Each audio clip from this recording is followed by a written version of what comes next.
Halo pemirsa GPR TV dari Sabang sampai Merauke, dari Miangas hingga Pulau Roti. Bertemu lagi bersama saya Mona Zarenisa dalam program Kominfo Newsroom.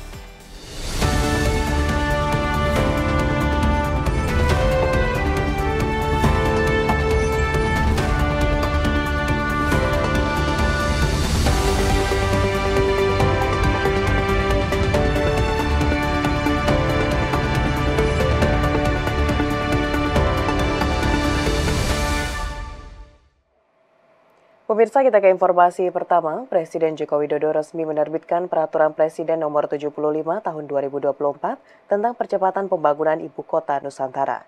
Dalam Perpres ini, Presiden Jokowi juga menjanjikan pemberian insentif dan fasilitas perizinan berusaha bagi para investor di IKN, serta memberikan ganti rugi atau penanganan dampak sosial kemasyarakatan bagi masyarakat yang terdampak pembangunan IKN.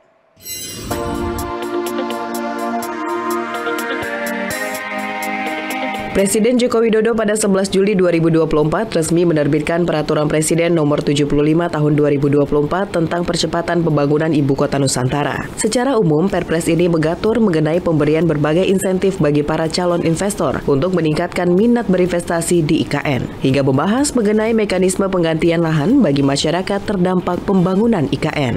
Pelaksanaan percepatan pembangunan Ibu Kota Nusantara bertujuan untuk membentuk ekosistem kota layak huni khususnya di KIPP yang meliputi penyediaan dan pengelolaan layanan dasar dan atau sosial serta fasilitas komersial. Dalam Perpres ini, Presiden Joko Widodo juga menjanjikan pemberian insentif dan fasilitas perizinan berusaha bagi para investor IKN. Pemberian insentif dan fasilitas perizinan berusaha dapat diberikan kepada pelaku usaha yang melaksanakan pembangunan, penyediaan, dan pengelolaan layanan dasar atau sosial serta fasilitas komersial. Hingga saat ini, Kepala Badan Otorita IKN Basuki Hadi Mulyono juga mendapat mandat dari Presiden Joko Widodo untuk menetapkan pelaku usaha pelopor dalam rangka investasi. Pelaku usaha pelopor yang dimaksud adalah para pelaku usaha yang telah melakukan penandatanganan Letter of Intent maupun pelaku usaha yang telah melaksanakan pembangunan paling lama 5 tahun sejak Undang-Undang Nomor 21 Tahun 2023 diundangkan.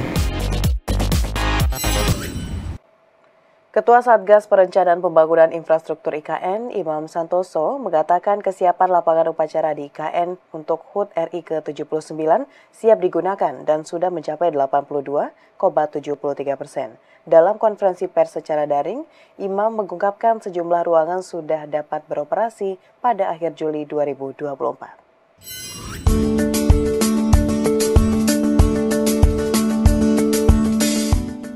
Pemerintah memastikan lapangan di halaman Istana Negara Ibu Kota Nusantara (IKN) sudah siap digunakan untuk upacara peringatan HUT ke-79 Republik Indonesia pada 17 Agustus mendatang. Hal tersebut disampaikan Ketua Satgas Perencanaan Pembangunan Infrastruktur IKN Kementerian PUPR Imam Santoso Ernawi dalam konferensi pers secara daring mengenai kesiapan infrastruktur jelang 17 Agustus. Imam mengatakan sudah siap bukan berarti 100% seluruh bangunan telah selesai, namun beberapa bangunan ditargetkan dapat beroperasi pada akhir Juli untuk digunakan dalam rangka upacara kemerdekaan RI.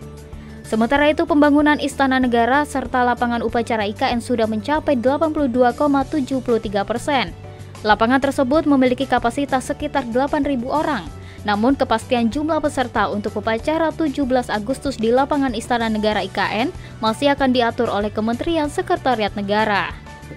Itu akan fungsional, ya, ruangan-ruangan utama di istana. Lapangan upacara sudah pasti udah bisa, ya, bisa dilakukan. Podiumnya juga sudah selesai, gitu. Semua udah berfungsi 100% dan siap ini untuk digunakan untuk upacara. Kapasitasnya cukup banyak untuk lapangan upacara, tapi berapa nanti ininya 8.000-an, ya.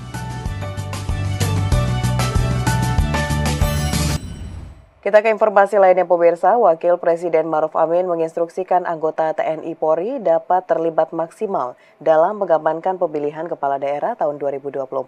Wapres menilai tantangan keamanan pilkada lebih berat dibandingkan pemilihan presiden 2024. Dalam acara pembekalan kepada calon perwira remaja TNI Polri 2024 di Jakarta, Wakil Presiden Maruf Amin mengatakan pemilihan umum 2024 telah terselenggara dengan aman dan tertib. Keberhasilan pesta demokrasi ini tidak lepas dari dukungan seluruh unsur prajurit TNI dan anggota Polri yang menjaga penyelenggaraannya agar tetap kondusif. Oleh karena itu, Wapres menekankan ke depan tantangan dalam perhelatan pemilihan kepala daerah 2024 akan jauh lebih besar. Pasalnya ada dinamika yang lebih beragam di berbagai wilayah, serta potensi pelanggaran yang membutuhkan pengawasan lebih oleh personil keamanan. Ia mengingatkan segenap prajurit TNI Polri memaksimalkan kolaborasi menekan ancaman potensi keamanan selama penyelenggaraan pilkada berlangsung.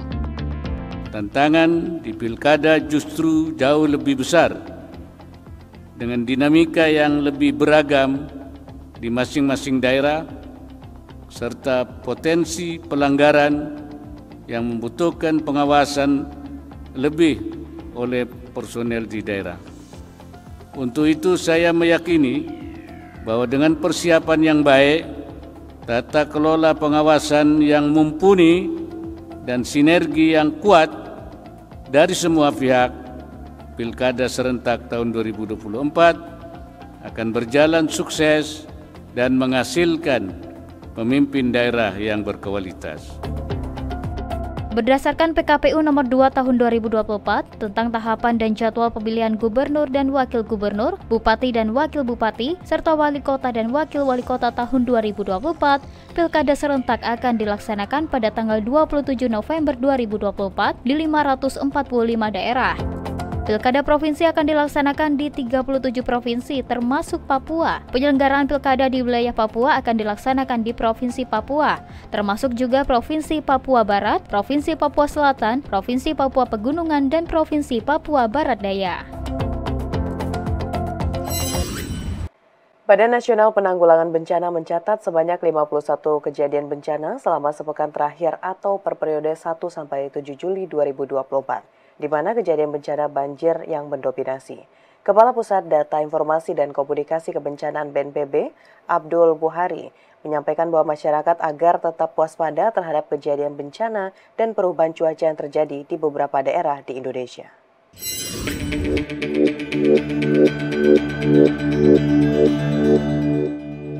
Badan Nasional Penanggulangan Bencana melaporkan ada sebanyak 51 bencana yang terjadi sepanjang pekan ini.